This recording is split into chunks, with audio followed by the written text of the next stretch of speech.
पुणी bike seat तलू बाहरिला विषधर चितिसाप। पूर्व 2 दिन तले स्कूटी सीट तलू बाहरिला नागसाप।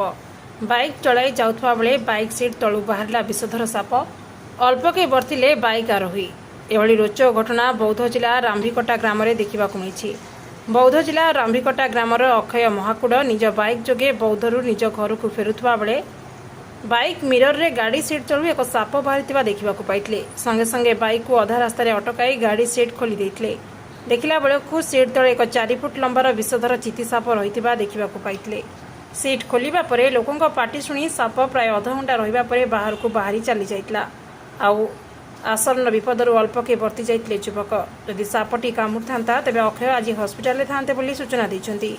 अन्यपटे वर्षा दिने कौन से असुरक्षित जगार गाड़ी रखु ना। जदि रखुंट तेज भलरे चेक करी गाड़ी चलांतु। 2 दिन तले बौद्ध जिला बाउंसुणी एक स्कूटी एभली इंजिन भितर नागसाप बाहरी। तेणु वर्षा दिने बाइक चालक सावधान रुहंतु।